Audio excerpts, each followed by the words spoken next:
Texas football, a little Saturday afternoon edition. I guess the Georgia game and Florida State game wasn't doing it for us. Oh, we had to talk a little Longhorn football instead. No, I'm kidding.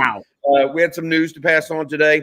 I've been down in New Orleans the last 48 hours working and meeting with folks and getting the inside scoop, et cetera. Rod, you've been in Austin holding down the fort for folks. I tell you what, we're less than 48 hours away, really, or right at 48 hours away until game time. The Longhorns met with the media this morning. A lot of news coming out of that. Steve Sarkisian reiterating a lot of what he said from the outset, Rod, about how he tried to build the culture with honesty and forthrightness with his players. Talked about how not only, Rod, did he, try to be honest with the players. He also talked about things as serious as, rehab. He did not try to sugarcoat things and doesn't try to do it with his kids. He thinks he's gotten some value out of that, of being straightforward and honest about his trials and tribulations, as well as theirs. And hopefully one another can relate to each other because of that. And they bonded as a team. Arch Manning met with the media today. A lot of people did. The Arch thing was kind of hilarious. What did you think of that, Rod? Yeah, I thought it was strange. I saw a lot of the photos had more members of the media around Arch than around the starting quarterback for the Longhorns, Quinn Ewers.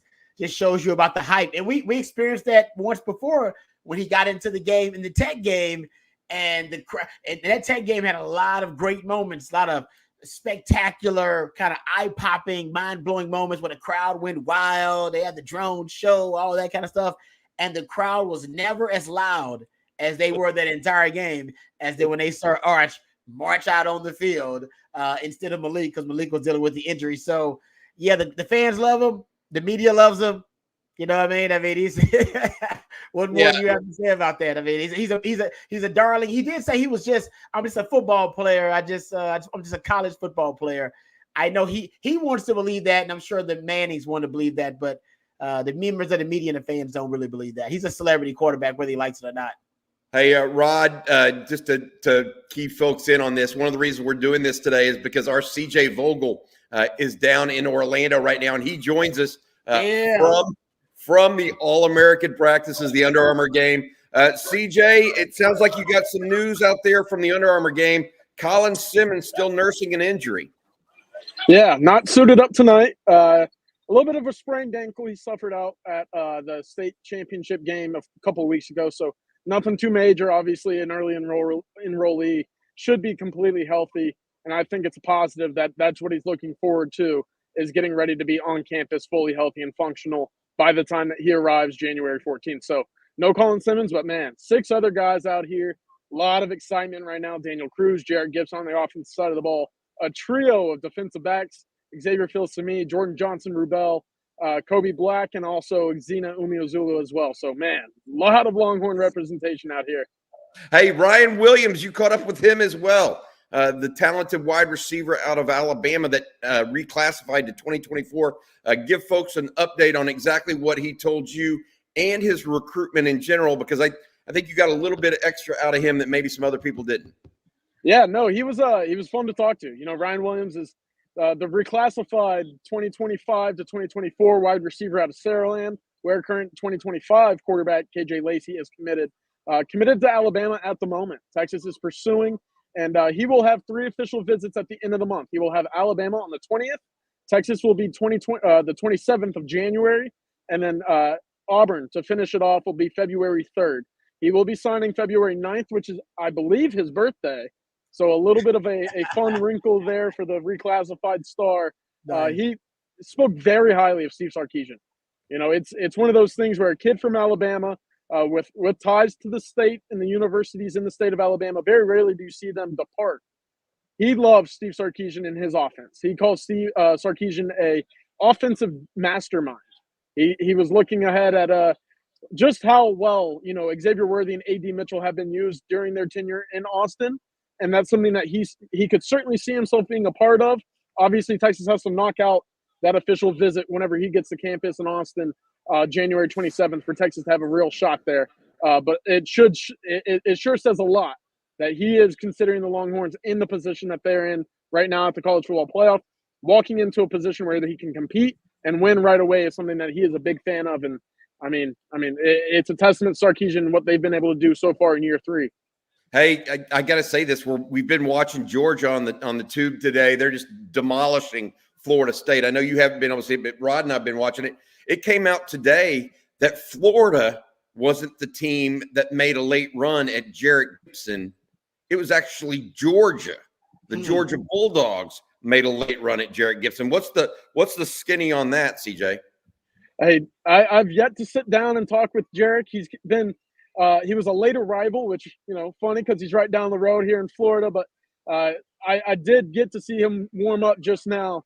And I tell you, you watch running backs, and I think the term bowling ball gets thrown around a lot with running backs. And more times than not, it's a 5'8", 5'9", maybe a 5'10" guy that's built like a truck.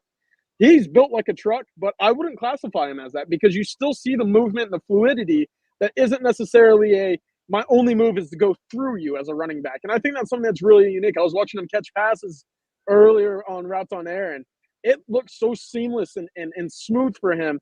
And that's a big part of the Tashard Choice, school of coaching at running back. You have to be able to catch passes. Got it. I tell you what, CJ, we're going to let you get back to that. We'll talk to you again tomorrow a little bit more. I see practices going on. We want to hear about Colby Black, Xavier Filsamy, Zena Umeozulu's there. We've got some video to share later for folks that you've already shot. So I appreciate you. And Rod and I thank you for stepping in, and travel safely, bud. Thanks, CJ. Thanks, guys. See y'all later. All right. Have a good one, buddy. Working hard, working hard, man. Yes. Hey, Rod, you know as well as I do, Rod, that people that do stuff like this, they have to be passionate about what they do. Gotta love it. Otherwise, it's too hard to work. I was visiting with some folks today in New Orleans. The Texas X's, the NOLA Texas X's, had a get together from noon until about 4 today down in the French Quarter. About 150 people showed up. I'm not sure of the final number or whatever, but it was just a good get together. And I think it's very clear right now that, people are really, the passion for the University of Texas, it's been waiting for a while for some people to come out.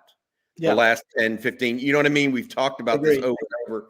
And I feel like that, was more of the same. I will say this, I would venture to guess, Rod, outside in the French Quarter, fans for Texas versus fans from Washington. Oh yeah, 4 or 5 to 1 at this Agreed. point. That's what I expect.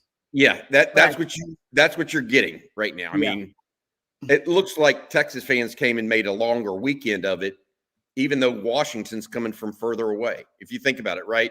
Washington should come and stay the week because they rarely get a chance to go to New Orleans. I think Texas fans are rejoicing a little bit more. Totally agree with that. From just me and gauging fans that I've talked to, there are a lot of plans that are changing. A lot of fans have changed their plans, their holiday plans, to make sure they can either be in New Orleans. And I got a lot of fans, the ones that couldn't make it to New Orleans. It just wasn't doable for whatever reason, like myself. All right, you got other reasons. Maybe you got a baby girl in the house, whatever. They're being optimistic. They're making the H-Town plans, all right? If they can't get to the game, because it is hard to get to the games, a lot of money. I understand that, all right? So shout out to the BMDs and the big money boosters and donors, because I'm sure they can all get there. But for us Gen Pop folks, we just want to be there.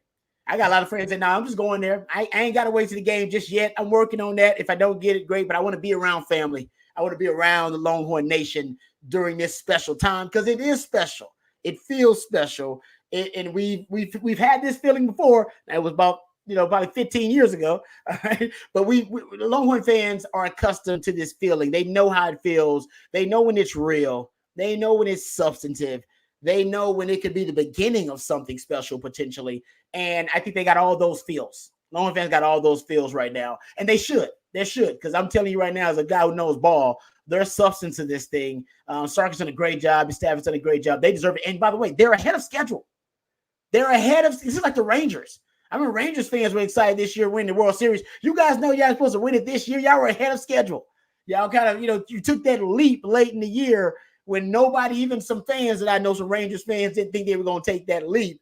The Longhorns feel like that. I'm not saying that's them, but the team of destiny thing, there are a lot of clues. By the way, Texas fans are not the only fandom that feel like they're a team of destiny. I've talked to Washington fans. My wife has got friends up there in the Pacific Northwest in Idaho, and they're Washington fans. They feel like they're a team of destiny. Alabama fans, even though that's been the case for them for the last decade, they feel like they're a team of destiny this year because everybody was counting out Nick Saban and their company. And by the way, Michigan feels like it's them against the world because everybody's out to get them. All right, so they feel like they're a team of destiny. So it is. I feel like any of these teams can make a case to win it all. And I'll admit the Longhorns have a good case of many of these teams to win it all and make that kind of run this year.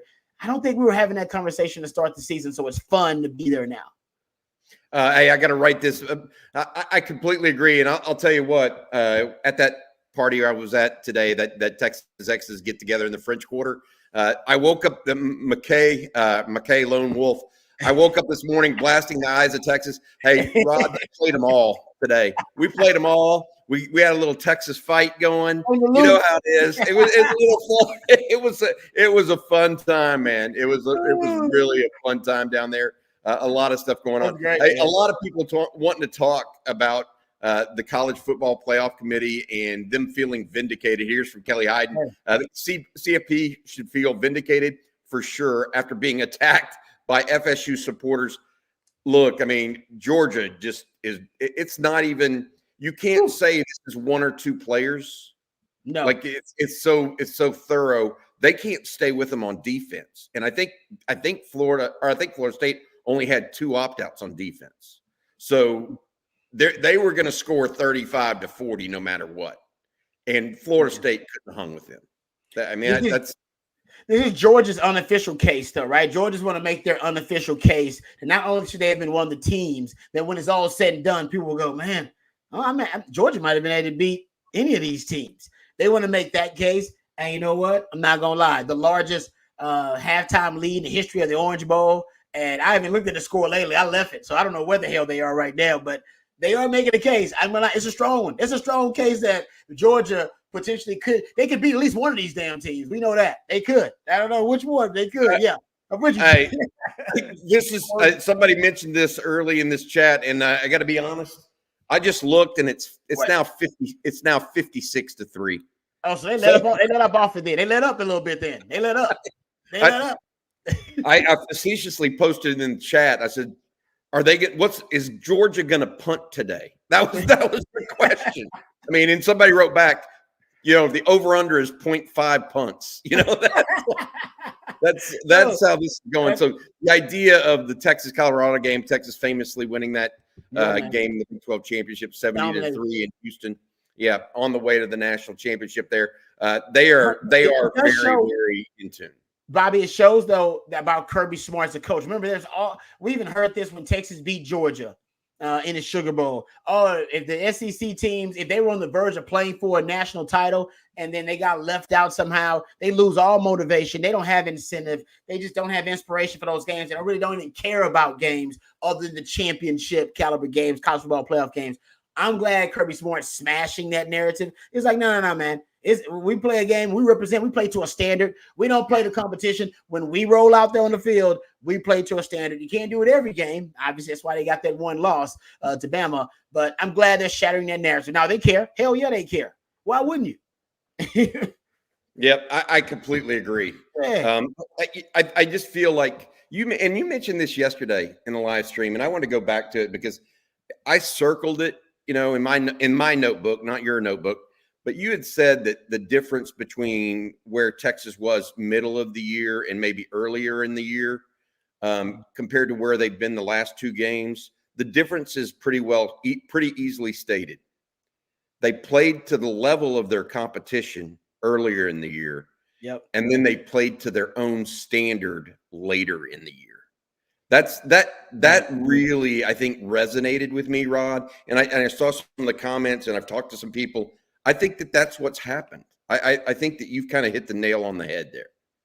Yeah, no, I mean, I remember us trying to get there consistently late in my tenure at Texas, 0102, playing to the standard every time, not playing to the competition, not allowing the competition, no matter who they are, to let them distract you from playing to a standard of elite level of play, consistency, right? That means no mental lapses and mental errors, mistakes, trying to limit all of that, right? Listen, we weren't a perfect team. We lost, to Texas Tech in 02, lost to Oklahoma in 02 and 01. We lost a couple of games, right? We won 11 games, but the whole point was we were aiming for perfection, the pursuit of perfection, and we knew we wasn't going to get there. I mean, nobody except Jesus Christ gets there, right? We were pursuing perfection, but in the pursuit of it, while we know we weren't going to get there, we would somehow find excellence, right? In the pursuit of perfection, we'll find ourselves in the category of excellence, and I think we got close to it. This team, they are, I think, there, and that's kind of the standard for us. Pursuing perfection, the perfect rep every time, every man, all the guys on that roster, everybody perform. If you got 2-3 reps, say they're on special teams. All right, I'm pursuing a perfect rep on special teams. All right, I got three kickoffs I'm covering. I'm gonna pursue a perfect rep. If every guy's got that mindset, you'll be okay. Everybody won't get there. It won't be perfection, but that's the pursuit. But it get to excellence. And I think this team is, at least in the last 2 games, they're really close to excellence. Perfection. Oklahoma State was that game was pretty close, man. They gave up some plays here and there, so obviously perfection. Hell, what Georgia's doing right now, that may be perfection. I got to go back and watch it, right? You got those occurrences, but I do think this team they are right there ensconced in excellence right now. And I hope that's what they are going. They're trending that way toward playing to that standard versus Washington. If they do, they're going to be Washington. Because I think Washington's awesome. They are great. But Washington doesn't play to a standard. And that's not an insult to them. I don't expect them to play to a standard. They don't have any. Listen, guys, they have the fewest 5 stars and 4 stars out of any team in the playoff. They have more 3 stars than any team in the playoff. That by the way, that's not minutes insult. That's actually a compliment. Teams like Washington don't usually get here to play with Bama's and Michigan and Texas of the world. They just don't. They don't recruit the same types of athletes. What they're doing is extreme development. It is what Sark is doing is great. What Kalen DeBoer is doing is more impressive right now than what Sark is doing. It just is.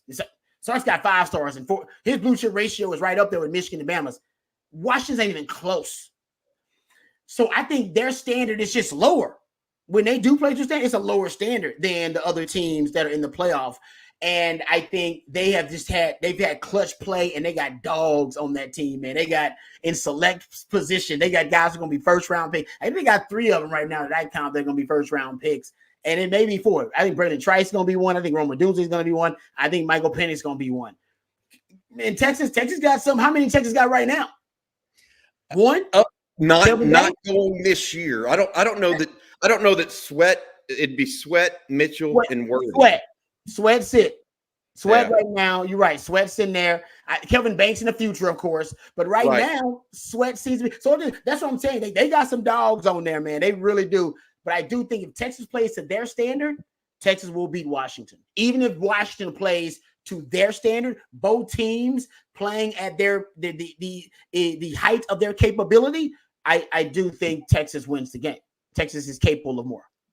All right, this is On Texas Football. I'm Bobby Burton, joined by Rod Babers. Rod, one of the things that I come back to, and you mentioned this, and it's an old business book that I read like when I'm in my 20s, when I was trying to read and understand everything.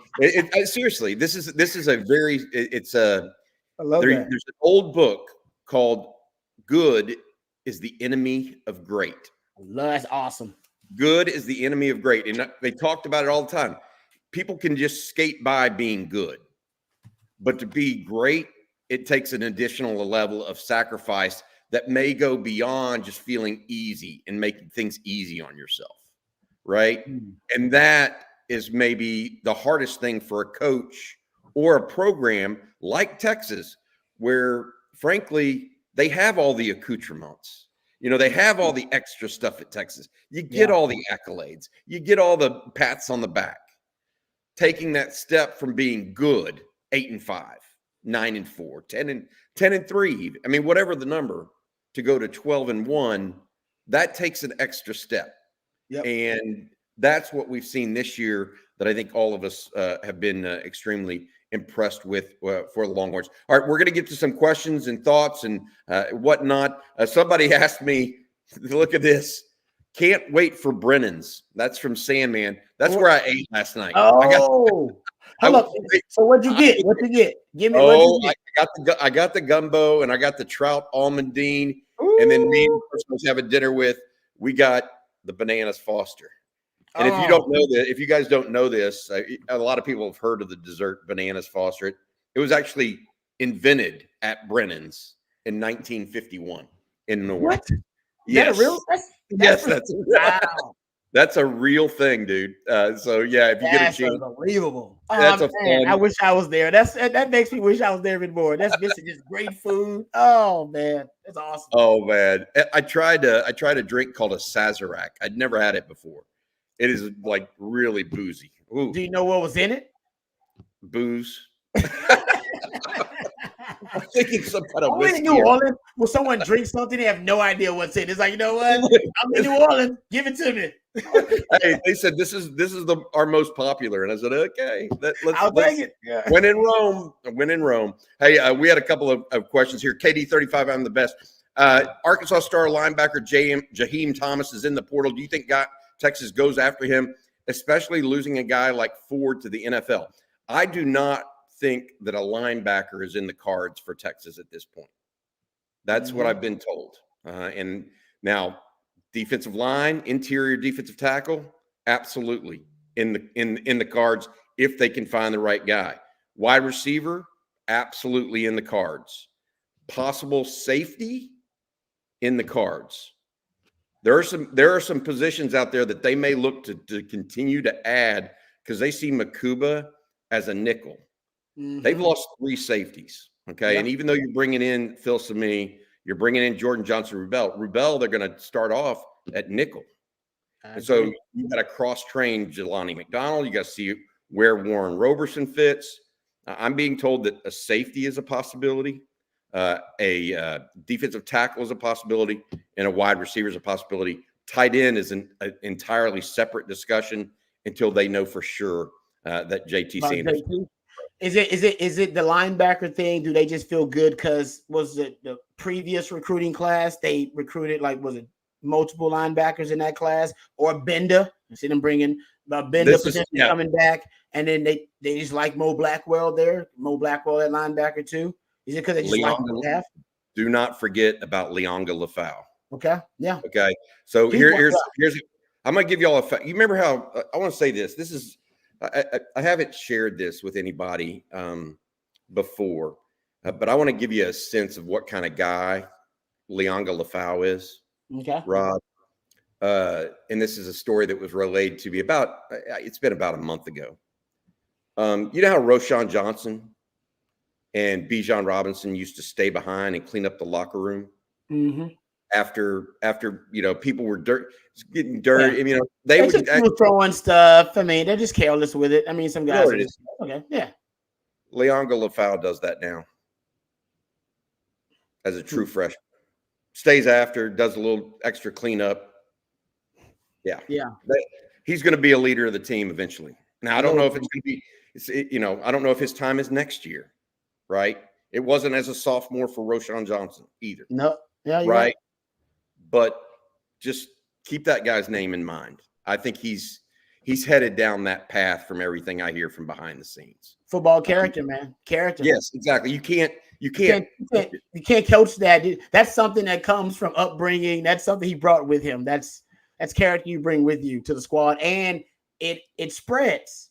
You got character like that, guys. I'm telling you, especially if he penetrates a starting lineup with that kind of character, the come early, stay late kind of character, guys, it makes everybody around that building feel bad who doesn't come early, who doesn't stay late. When a guy starts excelling and that's the reason for it, first of all, guys see him excelling and they go, You know why he's excelling? Because he's there early and he stays late. I'm gonna do that. I'm gonna follow that example so I can do it. Or guys just feel guilt.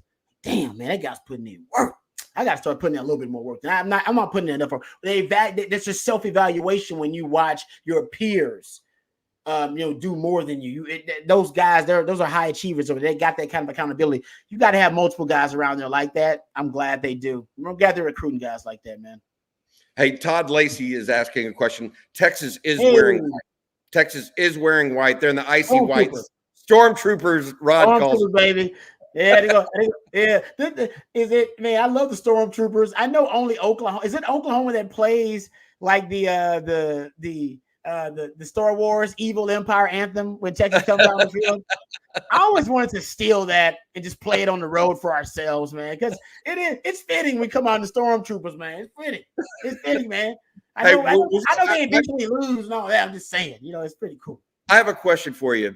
Who came up with the term, and you may know this or you may not, but I heard Stormtroopers for the first time when you were at Texas. Who came up with that? And then who came up with icy whites? That's a great point. Because you remember? Yeah, icy whites was a term that I think they were using just for when you dress, when you wear all white, using icy whites. So we were using that even when Texas was using icy whites when I played. We used the term. I'm not sure who came up with it. And I'm not sure who came up with the Stormtrooper thing either, because that was regular vernacular when I got on campus already. Guys were already using that term, Stormtroopers and the icy whites. So, but I can say right now, it seems like from what I know, I can gather playing on the 40 acres and being on the sideline around the guys, even to this day, they do prefer the icy whites. In just terms of uniform fashion, the icy whites are just clean, man. They're and if you believe the great Jerry Rice, if you look good, you feel good. You feel good, you play good. You play good, as Dion would say, they pay good. There you go. I love the last line there. All right, Todd Lacey also had this. Have a feeling Jaden Blue is going to have a massive game. Rod, I pitched this to the community on our YouTube page and asked them, like, who did they think was going to have a game that might be just abnormally good or be one of those typical supporting role guys, right? That steps up. Who did you really feel like would be that guy? Blue was one of the options for sure. Could be somebody more like I don't know. Could be Baron Sorrell, who's a starter. One. No, but he's a starter. Yeah. But if he actually gets some rush, or a guy like Jaron Thompson makes a pick, Terrence Brooks, who's a starter but hasn't necessarily been a star. You know what I mean? I'm not talking about a Jahdae Barron or an Anthony Hill or Jalen Ford, Tavondre Sweat, Byron Murphy. Those are guys you expect to make a play on Monday night. Who are a couple of the guys that you like, a Sorrell or somebody like that you think might step up? That was good. Honestly, I think Malik Muhammad is a guy I threw out there. Yep. He's been great in coverage. He's a ball hawk. So I can see him making some plays. If, that freshman Malik Muhammad ends up, one-on-one with Rome Odunze, who leads the country in contested catches with 17. 70% of his contested targets he catches. So 50-50 balls turn into 70-30s with this guy. He's going to be a first-round pick. And I love CJ Vogel gives a great stat that out of the 9 interceptions that Penix has thrown, 6 of them have been when he's targeting Romeo Odunze. Hey, that's my guy. Right? I'm going to live or die with that dude.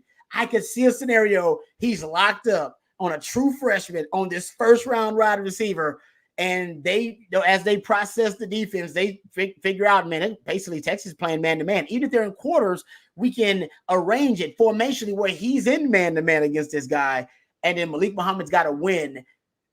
I think the young buck may win his fair share. So I'll go with the young buck. He's one of those guys I can see stepping up, because you're right. Terrence Brooks last year, he's supposed to be that guy.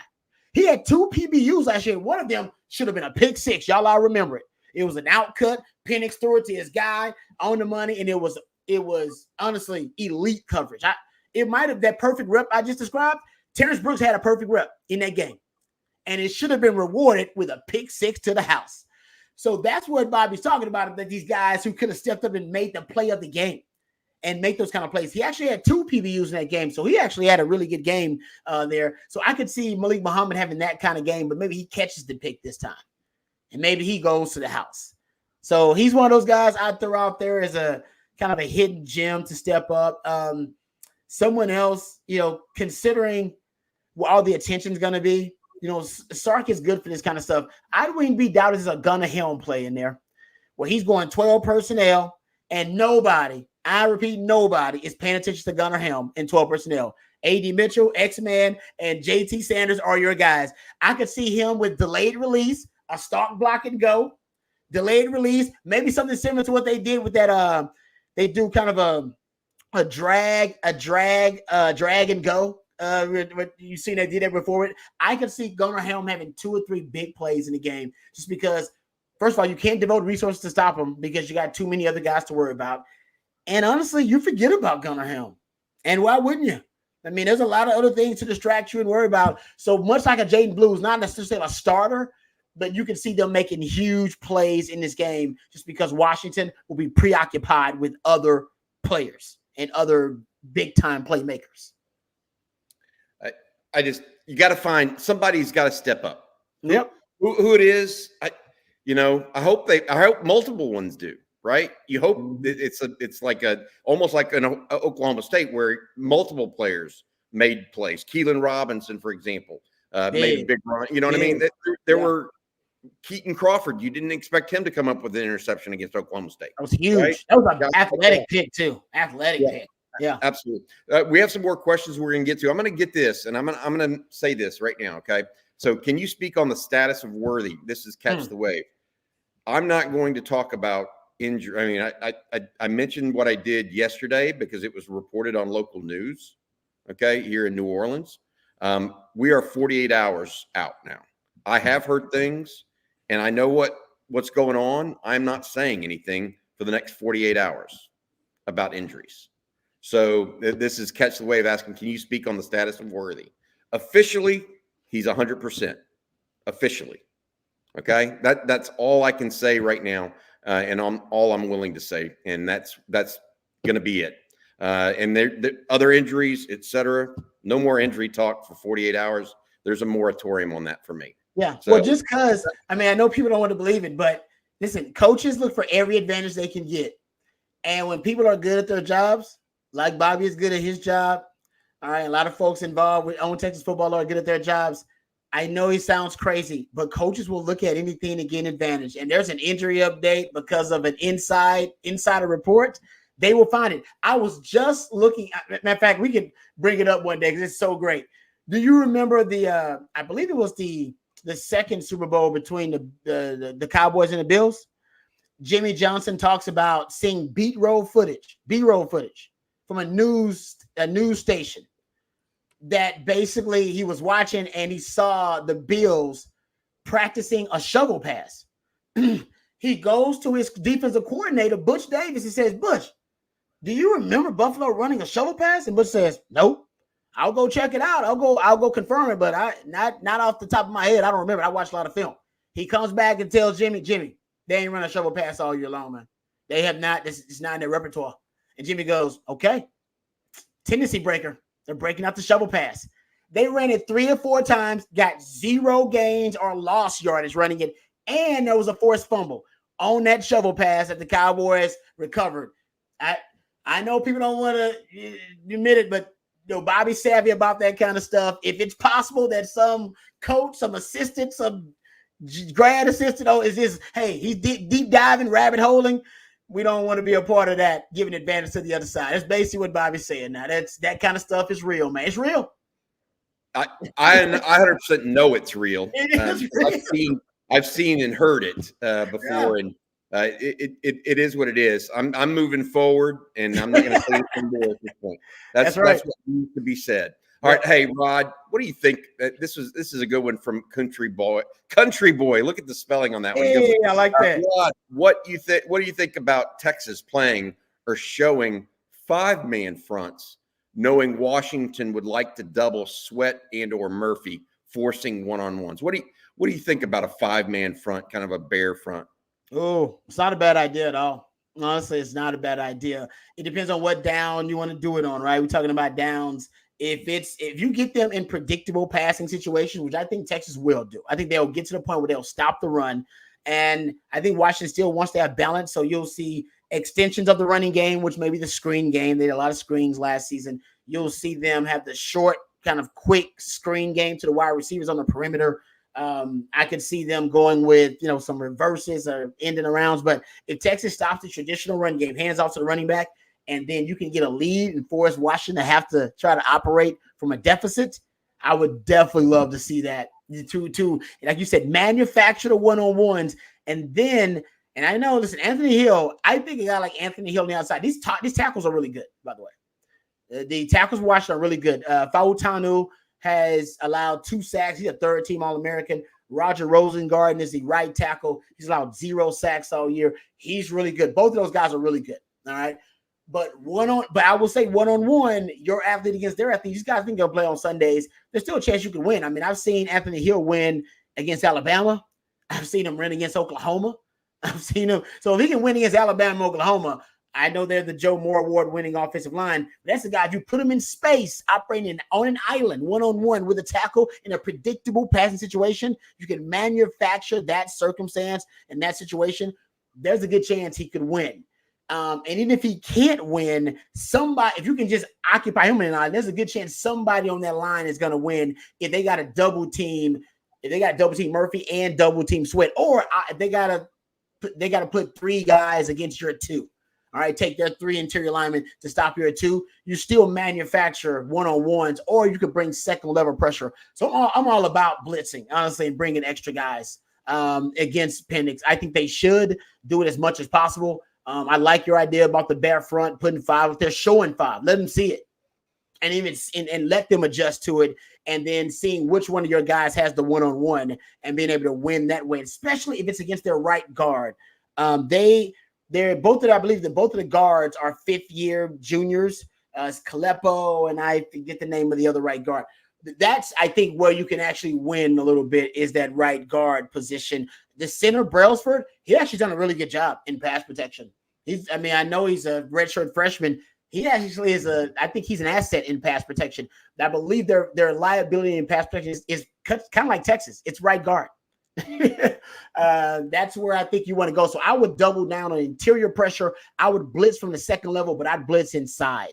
I'd bring Jalen Ford or Anthony Hill, but I'd bring them from inside, or I do loops and twists and stunts to get my defensive ends on some of their less athletic interior linemen, and essentially double down on the interior pressure. I think that's what I've seen be really effective against Penix, man. The pressure from the outside, those tackles handle it really well. The pressure from the inside, I don't think the guards handle it as well. Hey, the score may have changed, but when I last looked, it was now 63-3, Georgia over Florida State.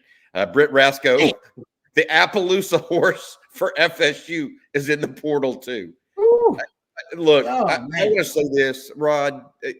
And I talked to some people today about it that were at the Texas Exodus Bash in here in New Orleans, and I still like, I'm a college football purist. You are a little bit too. I know you are, Rod. Mm-hmm. And I can't believe that a 13-0 team didn't make the playoffs. I understand why, right? Yeah. But it's like I told you, if Quinn Ewers would have went down in that game against Oklahoma State, right, and somewhere in the third quarter, and for whatever reason, a 12-1 Texas didn't make it in over an Alabama team, or you know what I mean? I would have been throwing a remote control through the TV. Probably not, but mentally, the thought would have crossed my mind. I would have punched a wall, I'm not that guy, but my point is that's how Florida State just felt. And now they're on national TV getting embarrassed. Whipped. Pantsed right now. And so I feel for them. I actually do. It's not often that I feel for other fan bases, but I do feel for that. Hey, Sandman23 is asking, on Texas football, where can we catch you tomorrow in person? Are you attending the game? Hey. I'm going to the first half. Rod, you've got the first half on the watch with us. I've got the second half, and we'll do that. I'm just like I did for the Alabama game. I'm going to keep it real. I'm going to go to the first half of the game, take off at halftime, get back here and do the watch with us. That's my game plan. What I'm doing tomorrow, I'm going to be at a production meeting for Manning's at Manning's tomorrow morning. And then I've got a couple of functions with the Texas X's that are more, I think I don't know if they're coat and tie, but they're that kind of stuff. So I'm going to be out tomorrow mostly. I will be walking around the French Quarter because I just love watching and looking at all the stuff going on. There's also a street called Magazine Street that I've been down and got some coffee on. New Orleans is a fun town if you have some free time. It really is a fun town. I think everybody knows that. And it's been a while since I've been here, since Katrina and all the other stuff, and then COVID. I mean, talk about a complete tourist town, right? New Orleans is a tourist town down in this area. COVID just absolutely decimated them again, but it's good now. All right, hey, Rod, this one from Trey Day, and I think this is a fair question. Are we overreacting to our safeties getting exposed in man coverage? Isn't every defense secondary the weakest with the safeties isolated downfield? I think they are, unless it's Rod Woodson playing safety. I mean, right? I mean, there's some truth to this. There's some truth to it. Obviously, your safeties, if they were great coverage, secondary players, they'd be a corner or probably a nickel. But I do think they don't have to be liabilities in coverage, right? And I think Texas safeties are often liabilities in coverage where they don't even necessarily hold up. And I think that's where I think a lot of Longhorn fans are concerned. They're just going to attack the Texas safeties. I do think, if you're looking at the vertical shots downfield, they're going to take at Texas. I think that may be a little bit overblown because, last year they only completed one of those deep balls downfield against Texas. Now you had different safeties there, but I do think that was mostly the scheme. And I think that same scheme and Texas has been working on those deep balls. I think actually that's something that Texas will defend pretty well because it's been such an emphasis. Like, how can you not emphasize that 3+ weeks off when you're going to reach a team that completes 44% of their deep balls? Your best coverage safety going to be out, and your weakest in pass defense is your weakest point, I should say, in pass defense is your coverage safeties. So I think they're actually going to cover the deep ball pretty well. What I'm actually concerned about is when they end up isolated playing match quarters or they end up playing man-to-man with the safeties essentially isolated on those slot receivers, and those guys being able to catch kind of short to intermediate routes. And then those guys coming up tackling. I'm a little bit worried about that because Texas, there's no way you're tackling a lot in these bowl practices. It's about your frontline guys. They just can't. They're trying to safeguard against injuries. You're just talking about the Xavier Wurgie report, something like that. So they're safeguarding against that. I heard Chris Peterson talking about it and saying one of his biggest regrets as a coach was having light practices during the bowl games. He said, because we always did it. We always went light because we were safeguarding against injury. And he said it always affected our ability to tackle. Ball security always was an issue in the bowl games for them, tackling on special teams. And he said that was one of his biggest regrets. He said he actually wished he'd have doubled down and went a little bit harder on the guys in bowl practices instead of lightening up the practices. I'm not sure what Sark's doing, but most coaches will lighten up the practices. Even when I played, Mac would lighten up the practices for the frontline guys. So just throwing that out there, that's more what concerns me is that those really athletic NFL caliber receivers, they're going to throw it to them really quick routes. Remember last year, I'll make sure I get the number, but it wasn't the deep balls that hurt Texas last season with Michael Penix. It was actually guys the 0 to 9 yards. He was 16 of 18 throwing the ball 0 to 9 yards. It was the quick hitters. And I think they'll come back to that and realize Texas will take away the deep ball because that's what PK emphasizes. What they'll give us, though, is the underneath. And if they give us underneath, why don't we take it? Last year, they were being a little bit stubborn, trying to throw the deep ball, continue to throw the deep ball because they thought they had it. I thought they had it too. They did not. I think this year you may see them start out with the underneath and then work their way to the deep ball a little bit later on in the game. And so, like, they started out, the first play of the game, guys, was a deep shot. First play of the game was a flea flicker last year. It was the only deep ball they caught. So I think this year they may start out the opposite way, force Texas to come up and tackle with those safeties, then take their shots later. I love it. I genuinely love it because this talk just gets me geared up. It's more. No, it's interesting. I will say this. I've talked to some folks, and one of the things you mentioned, the match quarters coverage, and we all think that Gary Patterson had a real impact on Texas last year. Yep. But they're better this year on defense, Rod. Texas is better. And I was talking to someone the other day, and they think that one of the reasons why they're better, they simplified coverages in the secondary. And guys are making more instinctive plays now as opposed to being too complicated, I guess is the best way to put it. You haven't seen a lot of those coverage busts this year like you did last year. And part of that, they think, is because Texas simplified its coverage and didn't do as much of the Gary Patterson stuff that they had been doing in years past. What do you think? I think you're right, because I think they want to just play more man. Honestly, I think Texas wants to simplify things and play more man coverage, and that would fit. Nick Saban famously says the greatest defensive coverage is man coverage. The problem with that is everybody don't have the dogs to play man coverage, right? You ain't got the athletes to play man. There are like 5 to 6 teams in college football that have the athletes to play man across the board. Fortunately enough for Texas, they actually are one of those programs. Texas should be able to recruit the kind of athletes that can play man-to-man across the board, like Ohio State, LSUs of the world, those types of schools, right? So I think that's what Sarkis, he actually has not hidden that fact either. He's talked about that openly. We want to play more man coverage, and we want to play more press, aggressive man coverage. Look at the defensive back class they're bringing in, transfer portal and recruiting class. It fits to what they want to do in the future. Now, my famous coach in the NFL, Ray Horton, one of my favorite coaches, always say football and life are constant struggles deciding between what you want to be and what you need to be in order to survive. Right? And most people will try to, they will, I would say, compromise, all right, with what they need to be. And I think for Texas, they needed to be more of a zone coverage team because they just can't play man-to-man across the board. When they get all their athletes in, they will be able to do that. But you're right. I think they played a little bit more man-to-man this year. And even with their match quarters, I think they did play it. I think they simplified the rules of it. I think the rules of it were too complicated last year, and guys were having coverage busts, and guys were getting – and even this year, guys were getting mixed up. U of H game. I mean, that was a simple coverage bust in the U of H game. Guys got mixed up. There were a couple of those games. I saw it in the Bama game early on in the season. You saw some of those mix-ups where Texas didn't pass off players in coverage correctly. I saw fewer of those late in the season, and I saw very few of them, if any. I haven't seen any of them when Texas started playing more bump and run on the outside. Because then when they're playing bump and run on the outside, well, it's pretty obvious.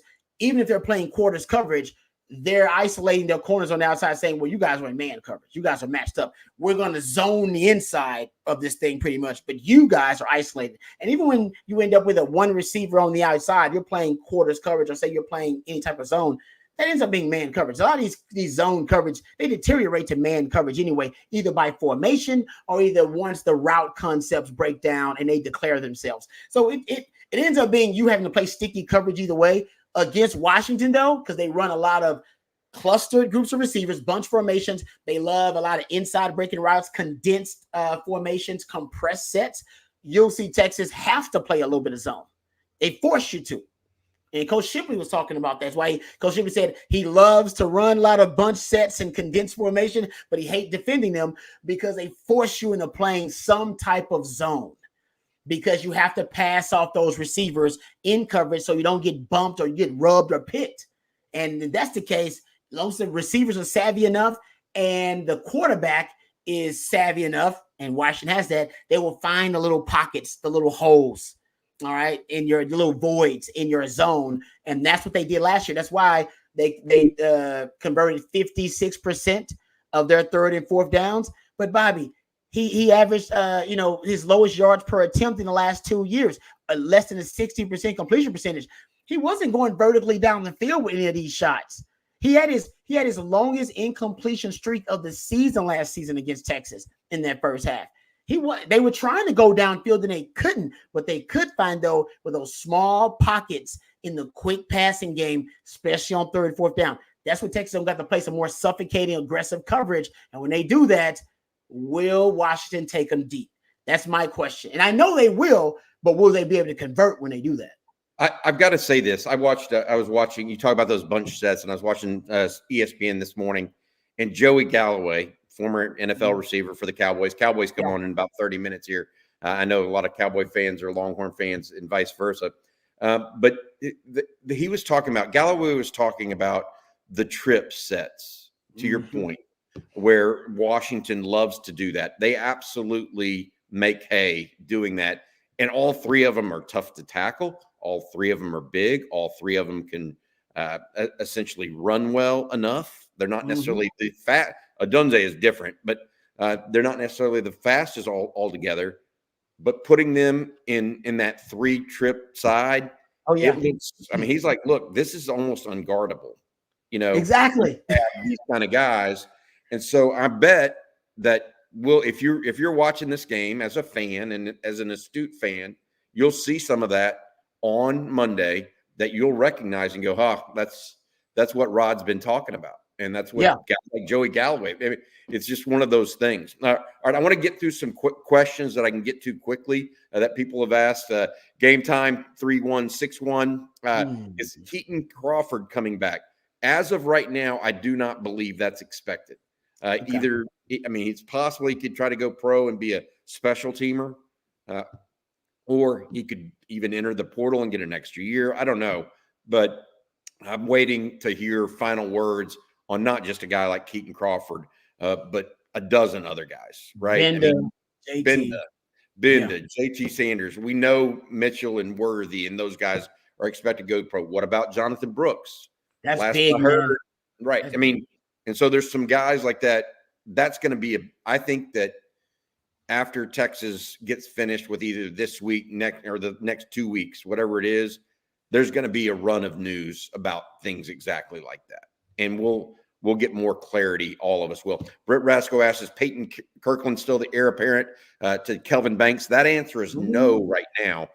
Kirkland, I want to say this. Kirkland is first of all, Trevor Gooseby and Jaden Chapman are kind of fighting for that right now. Those two guys. Chapman could play a little bit, play interior too. And then we'll see what else happens. But I think that's the case as of right now. What's going on? The bigger piece is that Peyton Kirkland has been injured a bit this year and has fallen behind some of the other young offensive linemen, including Gooseby, including Chapman, and including Connor Stroh. So those are the top 3 freshman offensive linemen as of right now. Andre Kojo and Peyton Kirkland a little bit behind on that one. Albert Pola, any truth to the rumor about Arizona DC Johnny being the Horns' next LB coach? He is definitely a candidate. I cannot tell you if he's going to take the job. That's what I could say, and I'm not sure exactly where that is in the process. I've heard some things, and right now I don't think it's completely done. It may be behind the scenes, but long story short, his daughter was a former swimmer at the University of Texas and now is on the football staff. So she was a student or is a student at Texas. Nansen also worked with Sark at Washington, Rod. So there's a pre-existing relationship. He's a Southern California recruiter, which that means something to Sark as well. And that's a big thing to watch. Nansen is, as far as I understand, a candidate, and he makes around $700 to $750, I think, at Arizona right now. Ooh, as the DC. DC, though, you're right. Okay. Well, Texas. Here's the issue, though. I think he's been a DC there now for a year. Texas pays Bo Davis $1 million plus as the defensive line coach. So at what point do you take a $250,000 raise maybe to be the linebackers coach at Texas? All right. This one made me a little sad the other day. I don't know if you saw this, Rob. It was brutal. Yeah. Talk a little bit about this. Sam Mitchell, I'm mad Rory Harmon tore ACL. Rod, that's the star women's basketball player that's kind of the spark plug of Vic Schaefer's team, a fun player to watch. And she did it in practice, non-contact, apparently. You've seen injuries like that happen. We all wish her the best, clearly. Is she the point guard too? Yes, she's the one. Brutal. It's like losing your quarterback, guys. I mean, that's the equivalent we can make here on football. You lose your starting quarterback. And like you said, not only that, she seems to be one of the emotional leaders of the team, right? Kind of brings the energy, spark plug. I feel bad for him. That's hard, man. that's devastating. It's devastating for her. Number one, I feel because she's one of the best players in the country. So just for her prospects, I'm sure she wants to play pro. All that. I mean, that's really tough on her. So she's got a long road. She's got a great spirit, and she's a great player. So she'll come back. There's no doubt about that. But there, with that kind of injury, man, that's mentally and spiritually for athletes, it's just tough. I mean, it ends up being like really depressive going through that kind of stuff. So I feel bad for her. I feel bad for the team. It's early enough in the season where you can reinvent yourself. That's what they're gonna have to do. They have to reinvent themselves as a squad, and it ain't an easy road either. Like, let me ask you, as a guy that's seen that among your friends on behind the scenes, do you ever have an injury to happen to one of your friends? Oh yeah. That was just my like devastating. My man Bo Scaife happened to him multiple times. Oh man, and it's just the inevitable depression that comes with it. The teammates just have to be aware because you feel so isolated, right? Your identity is wrapped up in being a great teammate, being a great athlete, contributing to the team any which way that you can. And when you're injured, you don't feel like you're contributing to the team at all. And all of your focus has to be on yourself because you got to get back, you got to get the rehab, the recovery, and all your focus goes from being on your team to on yourself, and then you have to isolate. So there is a depression that comes along with it. They just need to be aware of that and be around her, make her feel like she's a part of the team because that's why remember that Jonathan Brooks move that Sark did? That's what it was about, guys. That's what it was about because I'm sure everybody's had their own experience with it, but man, that guy had given so much to the team and was a big part of why they were, at that point and why they had achieved so much. And yet it's all taken away from him, also taken away from the team, but the team will go on. That's also part of the sad part for the athlete. The team just goes, they have to. They have to. The word, hey, life goes on. It's part of the life lesson of it. The team goes on, and then you're just stuck there with no way to contribute to the journey. And you almost feel like you're a burden on the team because you can't contribute. You're just there kind of. So it's tough on her, and I think the Lonesome team kind of rallies around her. I love that move by Sark. I'm sure Coach Vic will have a similar showing of the gratitude that that their team has for her in some way. Maybe it'll be by way they have her on the bench or jersey. I don't know how they'll promote it and how they'll decide to have solidarity around her, but that's important, man, because I imagine Jonathan Brooks was feeling that very same depression at the time. He goes up for the Doak Walker Award, man. The guy was going to win. He's going to win the award for best running back in the country. All his dreams about to be achieved. Team playing for a championship. Him going to the NFL, winning the Doak Walker, and then all snatched away from you. Imagine that. Snatched away from you. One play. Yeah, psychological damage, man, is brutal. So my point is, an athlete, I love what Sark did for Jay Brooks, making him feel a part of it still. Coach Vince don't do the same thing. That team will rally behind her, and then they got to rally and they got to reinvent themselves as a team. I feel sorry for her. I feel sorry for athletes that put so much into it, and then they're so close, right, to the precipice, and then they get struck down a little bit. But we wish her nothing but the best in her rehabilitation. Hopefully, she attacks that like she has everything else in her life. By the way. Because she is truly a spark plug. I just got a text, by the way, for folks. Georgia TCU'd Florida State. That's the text. That's the new term. You've been TCU'd. Georgia. It feels like that. Hey, here's from Britt Rasco. Thanks to On Texas Football for unbelievably vigorous coverage and analysis this year. Hat tip, fellas. OU still sucks. I agree. Hit the like, folks. Appreciate that, Britt. That's very interesting. much. One thing we used to look at, Bobby, is how bowl records kind of show the competitive level of a conference, and then we would use that analyzing matchups forward. I don't know if we can do that anymore because of all the all the transfers and all the opt-outs. It used to be like, oh, this conference was overrated. Look at them in the bowl game. They're overrated. Look at this conference. This conference is underrated. We can't do that anymore, right? That's done. No, we talked about this the other day. I try to extrapolate things from bowl games for the next season, even for the Oklahoma Arizona game. Yeah. you take that. What do we learn from that might apply to Texas, Washington? Because those are two common opponents, right? Very true. Yeah, Well, good point. how do you do that when Oklahoma turns the ball over 6 times and they don't have their quarterback? They dominated on both lines of scrimmage, in my opinion, but the score ended up being 38-24 because they're a young quarterback. And then look at Oregon State. Yeah. I mean, exactly. Oregon State lost its head coach and its quarterback. I mean, how do you compare that? Hell, the coach hit the transfer portal. I mean, and so I agree with you. Florida State. I watched before we started this. I watched the first half, and they are just a shell of themselves. Yeah, but man. I think that Georgia's offense was clicking today. They're going to be a tough out next year when they come to Austin. And don't. Yeah, that's going to damn be it, Bobby. I forgot about. Why are you talking about that now? I forgot all about that. I don't know what to talk. I don't want to think about that right now, Bobby. I've got Texas football in my mind about 24/7, Rod. You know that.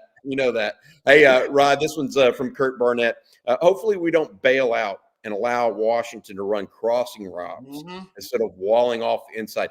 Do you think it felt like to me, and correct me if I'm wrong, that Texas kind of figured that out about midway after that U of H game? A little bit happened the very next game against Kansas. Was it Kansas State? Can't remember. Yeah, it was Kansas State or BYU. State. Kansas State was the second game after. They did a little bit of that, but it wasn't overwhelming. You think Texas has got that one figured out a little bit with the linebackers dropping a little deeper? It's concerning for me. I'm a little concerned about inside breaking routes. I've brought it up a couple of times. The U of H game was just egregious. I mean, the U of H game, they completed damn near 69% of their inside breaking routes for 215 yards, Bobby. That's a lot on inside breaking routes. Then TCU had an 80% completion percentage on inside breaking routes. Shot over 10 yards per attempt there on inside breaking routes. K-State, they were 5 of 7 on inside breaking routes. So it has been something that's been an issue for Texas all season long. I went and looked at it. If you look at just Texas against starting quarterbacks all season long, Power 5 starting quarterbacks, almost 61% completion percentage allowed on inside breaking routes, 8.6 yards per attempt, 3 touchdowns, but do have 3 interceptions on inside breaking routes. So they are making more plays on them. But here's the key. Against Texas Tech and against Oklahoma State, they played more press man coverage than they played all season long in those 2 games. And they pretty much took away all the inside breaking routes in those 2 matchups. Oklahoma State was only 3 of 9 inside breaking routes. Texas Tech was 3 of 9 on inside breaking routes. I mean, basically it was a non-factor at all. In the few they caught, Texas was there to smother them as soon as they caught them because they were playing such snug coverage. The problem with that is they took away the inside breaking routes and actually took away the targets to bunch formation, playing more aggressively, but they left themselves vulnerable to deep shots down the field in the Oklahoma State game. Tech couldn't do it. Tech just couldn't figure it out. They were Tech. Oklahoma State, Mike Gundy, at least he's a good ball coach. He'll have an adjustment. It may not work, but the adjustment made sense. They went 3 of 7 on deep balls, 20 yards or more down the field. And that did not include the PI on Jahdae Barron. That did not include the PI that should have been called in the first drive by them. They had some success going up top on Texas when Texas played bump and run. So the basics is a pick your poison. You play bump and run coverage, you're going to take away the inside breaking routes. That's great. But you're going to leave yourself vulnerable to the deep shots downfield. So just make sure that you know when you're going to take those chances and when not. I would do it on 3rd and 4th down. And even though Washington they have no fear of throwing it deep on 3rd, say 3rd and short or 3rd and medium, they'll still throw it deep. But to me, that's when you come up and play press and take things away. But they could do it on early downs too. But on early downs, I think Washington has a better chance of completing some of those deeper shots downfield. 3rd down, everything kind of flips in favor of the defense on 3rd down. And I think that's when I would try to play a little bit more press and take things away. Yep. I just want Texas to play a strong game on Monday. I know it's going to be you can weigh this, Rod. I don't want them to get beat by something silly like crossing routes, right? Agreed. You know what I mean? That's where the game becomes frustrating. It's one thing if you lose to a better team because they out-execute you. It's another thing if you lose because you can't do something basic, something simple, right? And that's where it would get frustrating. All right, a couple of more time for a couple more questions here from you guys. I'll take this one, Cinco de Mayo. Where can we get one? Where can one? Yeah, good grammar there, Cinco. Where can one get that pullover you're wearing? This is actually a 40 Acres collection that you can get. Nice. You know Jeff, don't you? Yeah, man. 40 Acres collection. He's a terrific, and he's got great stuff. Go to the coop.com, I believe it is, and just go. They have a search bar. Search 40 Acres collection. Literally, Rod, I've been wearing his stuff almost all season long, and it really feels. It's got that extra little feel to it that's really nice. Freelance Society would be great if y'all can get Aaron Ross on the show. My favorite Texas player of all time. Also, what's the health update of Worthy? We talked about this earlier. Ross and Sonia Richards Ross. If there's ever going to be a future Texas athlete, I want to call dibs on. It would be that. It would be their progeny. And y'all may not know this, or maybe you do, because my wife, she doesn't force me to. Actually, I'll admit I do it on my own. But for quality time, I watch Real Housewives at times with her. They are on Real Housewives of Atlanta. She's a Real Housewife. Sonya is of Atlanta. And A. Ross is on there all the time. So if you need your A. Ross Sonya fix, just saying, Real Housewives of Atlanta, they on there and they doing their thing. You can get the family updates. But I will try to get him on. I will do my best. He's big time. Like I said, I'll try to get A. Ross on there. A. Ross is good people, and Sonya, they're good people, man. He's going to be at BravoCon next. Yeah, exactly. He will be. Well, you're joking, Mike, but that's going to be there. As far as what's the health update of Worthy, I'm going silent. So I said this. I reported what I did yesterday because it was on the local news. What I'm doing now is going silent for the next 48 hours on all injury news as it relates to the University of Texas, unless it becomes public. So what's officially out there is Worthy is healthy, period. We'll see where we go from there in the coming hours and days, et cetera. But hopefully Xavier Worthy full go on Monday. All right, over under. Michael Penix connects on 3 balls over 20 yards. I'm going to take the over, Rod, because I think Kellen DeBoer is going to have an answer that he didn't have last year, right? And I think PK is going to be willing to take a few more chances to try to get off the field. And that's going to cause him, you see what I'm saying? That's going to open up some things downfield. I think that combination probably more than 3. I think you're right about that, because they played no press coverage little to no press coverage last year at all. They just did not want to get up in the faces of those receivers, and I totally understand why. I think Bobby's right based on what we saw in the last 2 games and the success Texas had against certain troublesome concepts, targets to bunch, inside breaking routes. I think they will play some press situationally, and I think he's going to blitz. Last year, not getting to Penix at all. Right, not getting the Penix out, not knocking him down, not sacking him, not hitting him. I think that actually is something that PK's gonna think about, and I think they're gonna try to blitz him to get to him. And when you blitz, you gotta take the chance on leaving your guys one-on-one. Penix will make you pay every now and then, but I think blitzing still you're gonna win more often than you lose. Yeah. What the person in chat say about the Real Housewives, man? Oh, they said they knew Rod would watch Real Housewives. I had to put it up there just because I agree with them. Rod. I'll admit it. I do watch Real Housewives. I watch it with my wife because I want some quality time with her. We need things to discuss other than Texas football. All right, so boom, I watch it. I watch it for wifey, and honestly, I break it down the same way I break this down. Oh, trust me. You don't want to hear me break that. We can do an all Texas football show just about the Housewives, and Rob B will give you all the details, man. The X's and O's. Oh boy, you don't want that? See, you don't want it. I don't even want to go there. I don't want to even think. My wife watches some of those shows, and I'm just like, I need that. That could be your mindless energy. I can't get wrapped up in that, man. Find out which ones your wife watches for me. Just find out which ones. Then I will throw some nuggets her way. Find out which one she watches. I will do that just for you, Rod. All right, hey guys, that's going to do it for this evening. I want to do this before the Cowboys game. Make sure everybody knew what was going on here in New Orleans. Like I said at the outset, as of today, I would say it's about 4-1 Texas fans over Washington fans down in New Orleans. And if you haven't noticed, the tickets for the Sugar Bowl, the prices are dropping precipitously on the secondary market.